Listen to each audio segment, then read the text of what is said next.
Sakamoto Days isn't the most incredible anime in the world. It doesn't have the most amazing animation or absolutely stunning storytelling, yet it's popular and it's got like 200,000 people watching it. And I think I know why. It captures that desire that we all have, something that God has provided that because of his common grace to all men is accessible to all of us. I feel God really cares about the institution of the family, which is what I see reflected in Sakamoto Days. There's a reason why Jesus is really harsh towards the Pharisees. When they ask him about divorce, he says in Matthew 19 that the Israelites' hearts were hardened, and that's why Moses permitted divorce. Marriage, the union between one man and one woman, that display of love, that sense of unity between husband and wife, to become one flesh, as described in Genesis, is what creates a safe household for a child to be brought up in. Hence why God cares about the family. It's that unity which brings development and growth between the individuals involved in this covenant, which nurtures this sense of sacrificial, this agape love for which God desires for us to develop. As I watch Sakamoto Days, this is why I do like it, even though it's not the most amazing anime ever, because I see in it the sense that all of us have because God has designed us to be this way. When I see Sakamoto in the first episode, it's only for a couple of frames, but I see a man who is incredibly broken. When God made humans in the beginning, he designed us so that we would engage in relationship with him. The heart desires something greater than oneself. It desires something or someone to fulfill it because we are designed to be in relationship with the living God, and that's what we see with Sakamoto. He could be the best hitman in all of Japan. He could pride himself on his skills, that he's the best of the best, that he's making money, yet at the end of the day, he clearly desires and longs for more. So when he sees this smile, I get it, it's a comedy anime and it has to be exaggerated, but I would like to think that every single one of us guys, and I know you lot who subscribe to this channel get that same feeling, that you'd react the same way when we see this woman smile. It's as if God has designed us to have this impulse as men to recognize things which are in themselves good, and instilled in us is a sense to recognize the things we need to protect. Of course, I would absolutely react the same way as Sakamoto. Then he just leaves his old life, settles down with his family, and sets up shop. It's this sort of mindset to live a simple life, which the world probably doesn't get. We are surrounded by this culture of the worship of GDP, the worship of economic growth, the worship of hustling, but we see consistently throughout the New Testament this notion of keeping your head down, to make it your ambition to lead a quiet life, minding your own business and working with your hands. Paul continues that the reason for this is so that our daily life may win the respect of outsiders. Peter continues in this encouragement that we live such good lives among the pagans that though they may accuse us of doing wrong, they may see our good deeds and glorify God on the day he visits us. To have this image so perfectly captured in the character of Sakamoto, a guy who now solely focuses on the greater good of loving his wife, providing for his family, and protecting his daughter, we also see in this a sense of imperfect repentance. It's still necessary for repentance to involve a turning back to God, but we see the capacity for man to still be able to turn away from sin because of the institution of the family. This is what I mean by the common grace which is accessible to all, because people can still be unsaved, but because of God's common grace and his provision of a structure like the family, Sakamoto is still able to produce good works. It's really cute to see the sequence where he goes and helps people using his skills rather than unaliving them. He helps this guy trim the branches from his tree. He helps this baby eat food she doesn't like. He helps these kids with a problem with their ball. Like, there's this level of humility that he possesses, that he's got a heart to serve. We see that Sakamoto is still a very skilled assassin. He is able to defend himself against Shin, and later on in the episode takes on all of these folks in order to save his old friend. Yet using his skills, he no longer just finishes the job by unaliving them, but simply incapacitates them enough that they're no longer a threat. And I have to stress this, that an individual can produce these good works as a result of common grace. Sakamoto, after learning to care about someone, namely this woman, after he's gotten a kid, he's learned what it means to care for someone, that he starts putting away his old self, like in a similar manner that the Christian ought to be continuing to put to death the old self and put on a new self. We see this in the following episode where on a Christmas date, Sakamoto realizes that the career path he's chosen chosen is something that he has to rethink for the sake of this woman that he really likes. He realizes and learns from her that because he cares for this person, that must mean that other people also have people caring for them. It's only when he himself develops a relationship that he is able to empathize and understand the impact that the loss of life has on the people who he's been hired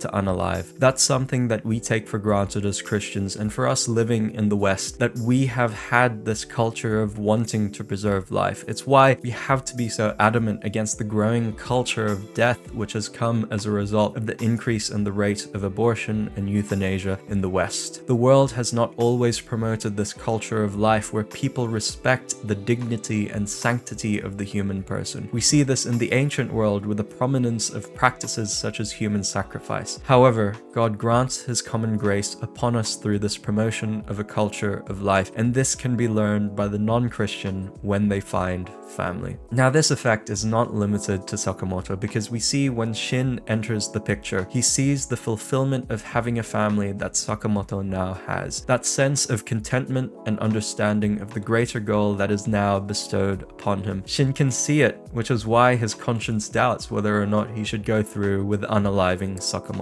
Then Shin tries to go through with it after being pressured by his boss, after which he was absolutely destroyed by the sheer strength of Sakamoto. Then, after waking up from being knocked out, he wakes up to dinner and he joins the Sakamotos and shares this meal. Hospitality, kindness, these notions which Jesus forwards in the Sermon on the Mount, that we ought to love our enemies as we love ourselves, that we ought to provide that same grace that has been given to us to everyone around us too. We see how this family imparting kindness upon young Shin absolutely just changes his mindset. After experiencing the love of this household, he takes that next step to pay back Sakamoto's love and kindness upon him and decides to go on and defend him with his life. Of course, there's always that wisdom to be possessed by the Christian that yes, we still impart love, but to do it in a way that is wise and doesn't harm other people, though that general concept is still there. Just to provide some context to the first episode, because I've skipped over it, but basically Shin and Sakamoto used to work for the same assassins organization. Because Sakamoto left the organization, he broke the rule on leaving, and the consequence was meant to be Sakamoto's death. So because Shin refused his boss's order, he wanted to offer his life in order for Sakamoto to be let go. Now we kind of come full circle here, because just as Sakamoto may have never experienced sacrificial love before, after having experienced it coming from this woman, he decides to impart that same sacrificial love upon others, for which Shin, then never experiencing agape love before, he himself decides to sacrifice his love in order to protect Sakamoto's way of life. So then there's this really cool sequence where Sakamoto gets out all of the big guns in order to save Shin. Then there's this cool shootout, and Sakamoto is just absolutely amazing in this sequence as he engages in all of this close quarters combat. Then Shin is ultimately saved. The best part about this is how Shin's been given a job at Sakamoto's convenience store after all is said and done. So I hope I've made my point clear in terms of why Sakamoto Days is a Christian anime. At its center is this idea of the family, how it interacts with common grace, and how it then leads to moral development. I'm talking about some really abstract philosophical moral concepts here, so I do hope I've communicated that well in this video. Though if you are interested in other anime that contain Christian themes, then make sure you do watch this next video right